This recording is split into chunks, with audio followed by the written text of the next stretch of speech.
देखो जगन्नाथ जी का जो प्रेम वपु प्रकट है ना, वो यहाँ उनकी जो परम पावन लीला हुई, उसी लीला को सुनकर स्वयं लीला करने वाले की ऐसी प्रेम अवस्था हो गई। जो जगन्नाथ स्वामी हैं, ये हमारे भगवान की प्रेम वपु है, प्रेम रूप, प्रेम दशा की स्थिति देखो ना, ऐसे हाथ और अश्रुपूरित। और ये मना किया गया था कि कभी सरकार के सामने ऐसी चर्चा ब्रज प्रेम की ना हो जाए, पर वो छुप के सुन लिया। तो सुभद्रा जी, बलराम जी, तीनों महान प्रेम वपु एकदम। वैसे आज भी उस ब्रज प्रेम, जहां जिस भूमि में बैठे हो, इस प्रेम की महिमा का वो स्वरूप है, वो स्वरूप भगवान जगन हमारे ही तो प्रीतम है, कोई और थोड़ी।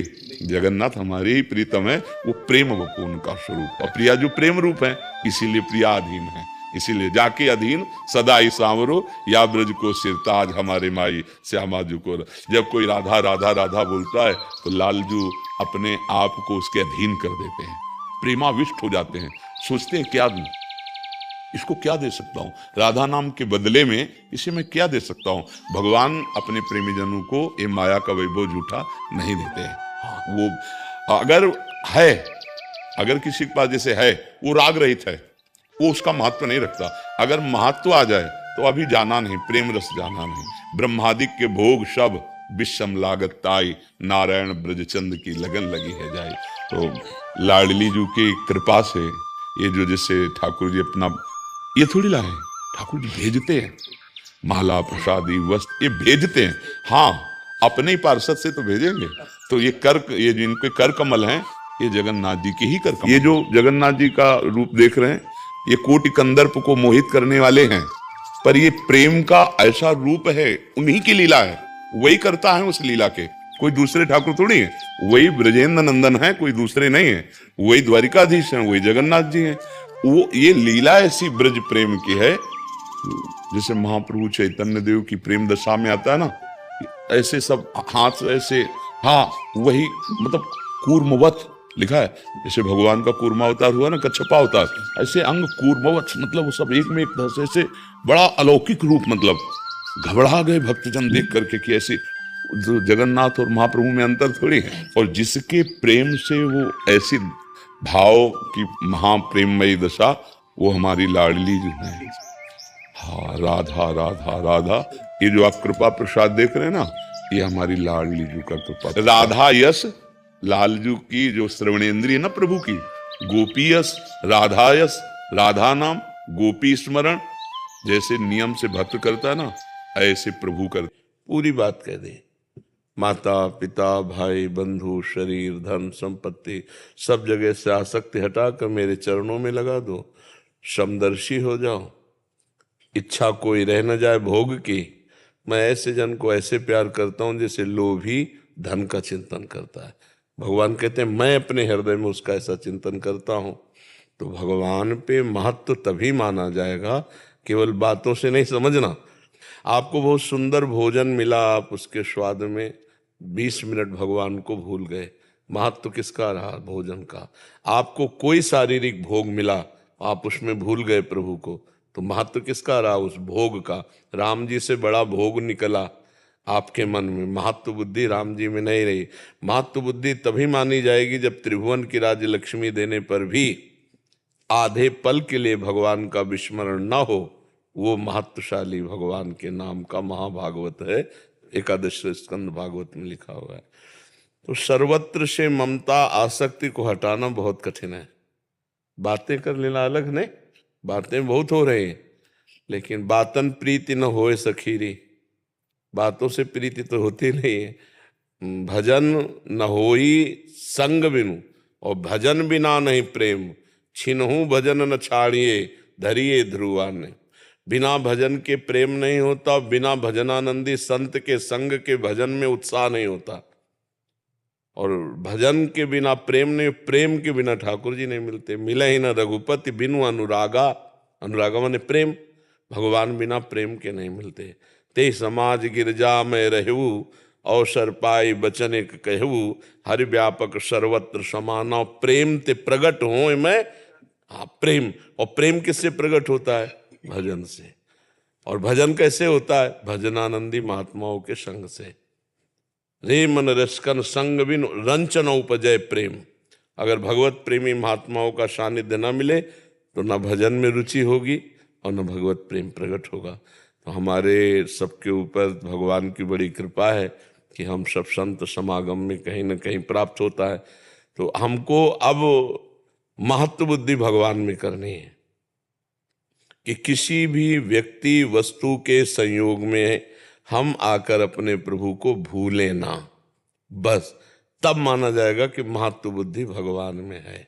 वैसे तो भगवान का नाम भाव कुभाव अनख आलसहु, नाम जपत मंगल दिसि दसहु।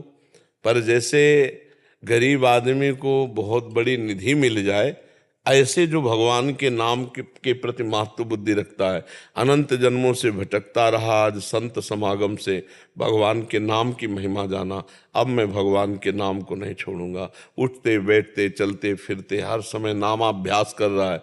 तो नाम के अधीन रूप है, देखी रूप नाम आधीना। भगवान का जे भी रूप आया निहाल हो गया। चित्त चोर रूप है। चित्त भगवान जैसे चुंबक लोहे को घसीट लेता है, ऐसे भगवान का रूप चित्त को आकर्षित कर लेता है। अब मुरारी पाद अर्पित चित्त वृत्ति, बेचने जा रही दही ले ले दही, और निकल रहा गोविंद ले ले, दामोदर ले ले, माधव ले ले, है विक्रेतु कामा अखिल गोप कन्या, मुरारी पादार्पित चित्त वृत्ति, दध्यादिकम मोह वशाद वोचद। क्या ऊंची स्थिति है।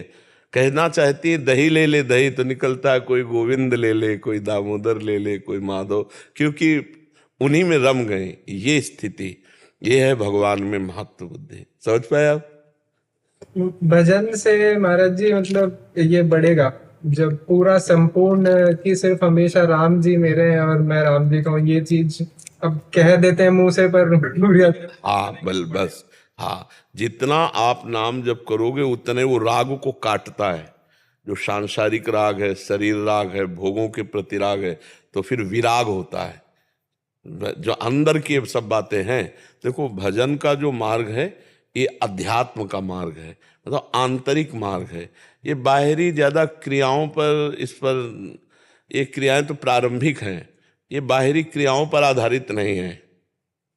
अब आप देख लो, एक महापुरुष क्रिया कर रहे हैं, कठौता में चमड़े को धो रहे हैं, और आंतरिक अध्यात्म में इतना उच्च कोटि की अवस्था है कि उसी कठौते के चमड़े के धोवन में सब सिद्धियां विराजमान है। गंगा जी, सब सिद्धियां उसी में विराजमान है। बिल्कुल पक्का समझ लो।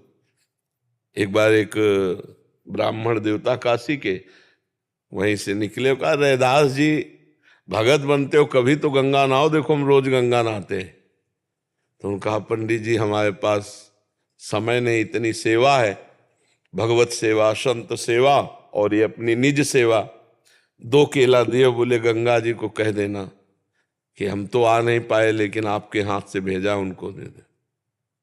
तो जाके जे हुई कहा तो गंगा जी में हाथ प्रकट हो गया। कि पंडित जी ने सोचा रोज गंगा नहाता हूँ, मंत्र पढ़ता हूँ, इतना सब, आज तक ऐसा चमत्कार नहीं हुआ। फिर हाथ प्रकट हुआ और एक सोने का कंगन दिया और कहा कि ये रैदास जी को दे देना जाके, कि गंगा जी ने अपना प्रसादी कंगन दिया। दिव्य वो कंगन। पंडित जी ने मन में सोचा कि कंगन इतना कीमती हीरे से जटित है, कोई रैदास जी ने तो देखा है नहीं, जेब में डाल लिया। अब वो जिस गली से घूम के जाते वहीं रैदास जी की गली में खड़े हो जाते। उनका कहो पंडित जी, वो तो सिद्ध पुरुष, सिद्ध जानते हो, जिसकी प्रत्येक श्वास में बिना किसी प्रयास के जैसे धड़कन धड़कती है, ऐसे भगवान का जिसका स्मरण, एक तार स्मरण, निर्विघ्न स्मरण, अचाह स्मरण, अचाह, कोई चाह रखे नहीं, परम पद की भी चाह रखे, केवल स्मृति के लिए स्मृति, प्रभु की याद में हर समय तन्मय रहना, इससे बड़ी कोई सिद्धि नहीं होती। उनका कहो पंडित जी, बार बार पुरुष है, गंगा जी का हाथ प्रकट हुआ, केला लिए, ये तो बड़ी मुश्किल से निकाला और कहा कि ये गंगा जी ने आपको कंगन दिया। तो उनका नहीं, आप ही रख लो, हमें इसकी जरूरत नहीं। अब एक दिन उनकी पंडिताइन रानी के पास गई तो एक कंगन पहने थे, रानी ने देखा ऐसा तो हमारे पास भी नहीं है, तो कहा इसकी जोड़ी, तो अब जोड़ी कोई बनाने वाला नहीं, तो रविदास जी से जाके ब्राह्मण ने कहा कि तुम ऐसे कठौते में हाथ डाला तो कहा तो वो तो गंगा जी ने दिया, तो बोले ये भी गंगा जी ने दिया। बोले मन चंगा तो कठौती में निरंतर नाम रटते हुए अपना, क्रिया कैसी है, भगवान क्रिया नहीं भाव देखते हैं। बड़ी पूजा पाठ वाली क्रिया, इसके बाद निकले घर से वही बेईमानी, वही छल कपट झूठ, कभी भगवान पूजा स्वीकार नहीं करेंगे। वो सब पूजा राख हो जाती है। जैसे राख में हवन किया जाए तो व्यर्थ हो जाता है ना, ऐसे पूजा व्यर्थ। ईमान से चलो, धर्म से चलो, भगवान का नाम जप करो। कभी आरती पूजा न करो तो भगवान मान रहे हैं, तुम्हारी आरती हो रही, तुम्हारी पूजा हो रही। धर्म से चल रहे हो ना, नाम जप कर रहे हो, भगवान की आज्ञा का पालन कर रहे हो, आप भगवान के दास हो। 2 घंटे 2.5 घंटे खूब पूजा का विस्तार, खूब फल फूल लगाए, और बेईमानी, दूसरे की संपत्ति हड़पना, ऐसा, तो वो पूजा बिल्कुल कोई सी काम में नहीं आएगी। वो पूजा ऐसे समझो जैसे राख में किया हुआ हवन। भगवान कपिल देव जी कहते हैं कि जो हमारे श्री विग्रह की, अर्चा विग्रह की बहुत अच्छे अच्छे पदार्थों से पूजा करता है, पर अन्य जनों से द्रोह करता है, छल कपट करता है, उसकी पूजा में बिल्कुल स्वीकार नहीं करता। वो पूजा ऐसी जैसे राख में किया हुआ हवन। खूब भगवान से अपनापन करके धर्म पूर्वक चले और नाम जप करे, इसी से भगवत प्राप्ति हो जाती है, इसी से भगवत प्राप्ति हो जाती है। विभीषण जी लंका में कोई पूजा का विस्तार नहीं कर सकते थे, धुआं भी नहीं अगर का वहां निकल सकता था, लेकिन उनके हृदय में निरंतर राम राम चलता था। क्योंकि जब सो के उठे ना, तो राम नाम ते ही सुमिरन कीन्हा, जो अंदर चल रहा था भाई राम राम राम। हृदय हरसि कपि सज्जन चीन्हा, यही सन हठ करी हो पहचानी, साधु ते होए न कर। ये साधु है विभीषण, क्योंकि सो के अभी उठे, राम राम राम राम, मतलब भगवान का महान भक्त है। और भगवान ने भी साधु का तुम सरीखे संत प्रिय मोरे, और भगवान शंकर जी ने भी साधु का उमा संत कही है बड़ाई मंद करत जो करिए। नाम अंदर तुम्हारे नाम चल रहा है, आप संत हो, और संत भेष है और नाम जप नहीं है, तो भेषधारी हरि के उर शाले। भगवत रसिक जी ने कहा भगवान को पसंद नहीं, भगवान को सच्चाई पसंद, क्योंकि भगवान सत्य सच्चिदानंदमय। खूब नाम जप करो और भगवान से प्रार्थना करो कि सबकी ममता ताक बटूरी हमसे हो नहीं रहा, थोड़ा सहयोग करवा दो। वो एक क्षण में सब करवा देंगे, बहुत कृपालु है। जो हमारे कल्पों से बंधन है, वो आधे पल में भी, कम समय में भी भगवान संभाल देंगे। मेरे बनाए ना बनेगी कोटि कलप लो, और आपके बनाए बनेगी पल पाव में, पल के चौथाई हिस्से में बन जाएगी। भगवद आश्रित रहो, खूब नाम जप करो, भरोसा भगवान का दृढ़ रखो। और ये बात कि मैं भगवान का हूं, भगवान मेरे हैं, ये छाती से निकले। जब तन प्रभु का, मन प्रभु का, प्राण प्रभु का, धन प्रभु का, तो निहाल हो गए नहीं। और ये बात हम कितनों से कहते हैं, मोहि कपट छल छिद्र लभावा, छलिया कितनों के सामने बोलता है मैं आपका हूं, आप मेरे हो, आप मेरे हो। जब एक बार भगवान का वर्ण कर लिया, जैसे मीरा जी ने, मेरे तो गिरधर गोपाल दूसरो न कोई, जाके सिर मोर मुकुट मेरो पति सोई। ये तो सब कोई बोल सकता है मेरे तो गिरधर गोपाल, लेकिन ये नहीं बोल सकता दूसरो न कोई। ये बोल दे तो सब बात बन जाए।